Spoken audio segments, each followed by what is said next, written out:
prend juste 5 minutes, hein, le temps que vous puissiez récupérer pour vous parler des nouvelles règles, hein, réglementations de cette année. Hein. Je te laisse la parole. Donc bonsoir à tous, je vais faire un petit point sur les modifications que vous avez pu voir sur les premières journées de Ligue 1 et sur la Coupe du Monde féminine. Si vous avez des questions après ce que je vais vous dire, n'hésitez pas. Donc premièrement sur les remplacements, ça ne change pas pour le joueur qui rentre, mais pour le joueur qui sort, il devra sortir au plus proche d'où il est sur le terrain. C'est-à-dire qu'il ne sort plus de la ligne médiane. Si par exemple le joueur qui sort est au niveau de Sébastien, là, il doit sortir au plus proche d'où il est. C'est pour que ça gagne du temps en fait. Bien entendu, celui qui rentre doit attendre que l'autre soit sorti. Mais par contre, celui qui sort, donc, sort au plus proche.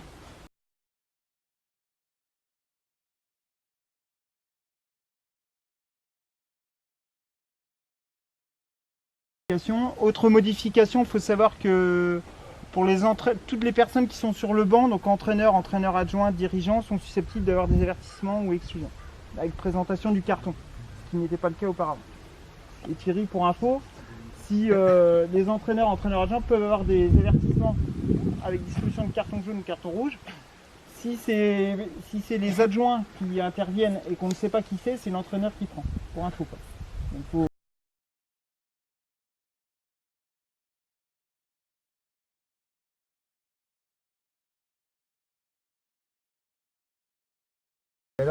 Donc autre chose, maintenant sur les coups francs. Sur les coups francs, l'attaquant n'a pas droit d'aller dans le mur à partir du moment où il y a plus de 2 défenseurs dans le mur. D'accord? Il doit être à 1 mètre du mur, minimum.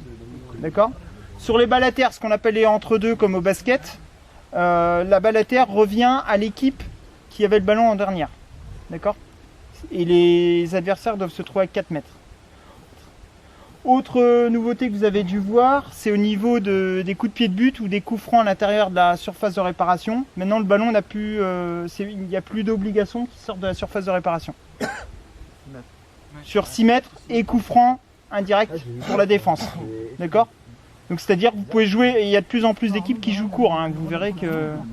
Donc voilà. On peut jouer dans la surface, il n'y a plus besoin que le ballon sorte de la surface sur tout ce qui est coup franc indirect ou donc sortie de but, enfin coup franc et coup franc également. Sur séance des tirs au but et pénalty pour le gardien, il doit avoir au minimum un pied sur la ligne, d'accord? Et il n'y a plus le droit de toucher les poteaux, par contre. T'as plus le droit de toucher les poteaux pour gêner le tireur.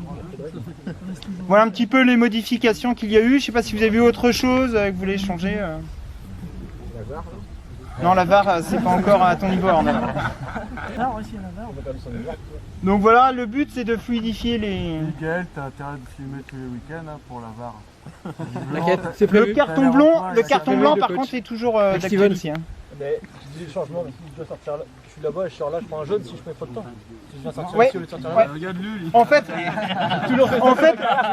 fait, justement, c'est pour éviter, c'est pour fluidifier, pour que ça aille plus vite.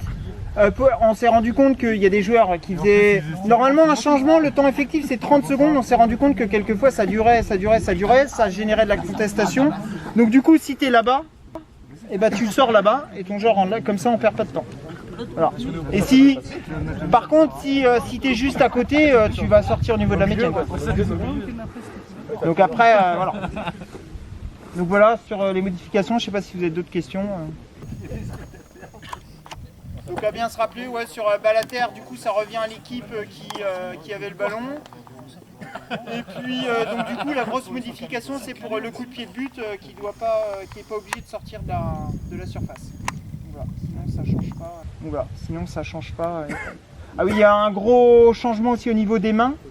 Sur les actions offensives, à partir du moment où l'attaquant touche le ballon de la main, que ce soit volontaire ou involontaire, le but sera refusé. Il est toujours offensif pour quelqu'un. Non mais si c'est l'action dans la surface de réparation, que c'est l'attaquant qui touche le ballon, qui s'amène le ballon de la main, même si c'est involontaire, d'accord, et que son partenaire marque derrière, le but sera refusé dans tous les cas. Ce qui n'était pas le cas auparavant, on parlait de main volontaire ou involontaire.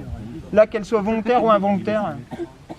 Bon après, je vous donne les lots de jeu, il pourra y avoir aussi l'arbitre est humain, vous le savez, donc il peut y avoir, ce sera peut-être appliqué ou pas appliqué. Ça, c'est modifications qui sont en cours, donc vous devez le savoir aussi, mais les arbitres sont au courant de ces modifications-là, bien entendu. Et c'est valable dès le premier tour de la Coupe de France. Donc voilà. Et par rapport au penalty, alors, sur les mains... Eh, les gars, oh! Sur les pénaltys, il y a eu, on a bien vu qu'au niveau des règles, c'était appliqué de plus ou moins différentes façons suivant les arbitres. Alors ça reste. Alors je vais reprendre les gars sur la main. Effectivement, ça reste subjectif, mais on considère qu'à partir du moment où la main augmente la surface du corps, qu'elle soit comme ça, c'est pas une main normale, d'accord? Donc là, c'est penalty. Comme ça, c'est penalty. Ici, bien sûr, à un moment donné, on a deux mains, donc forcément. Là, on va pas considérer qu'il y a main. C'est à partir du moment où ça augmente la surface du corps. Après, c'est subjectif, hein, c'est à l'appréciation de l'arbitre. Mais c'est pour ça que d'un match à l'autre, ça peut différer. Mais la règle de base, c'est bien à partir du moment où ça augmente la surface du corps, c'est penalty. Je parle bien de la main d'un défenseur, bien entendu. Question? Non? Merci. Merci, monsieur l'arbitre. Merci.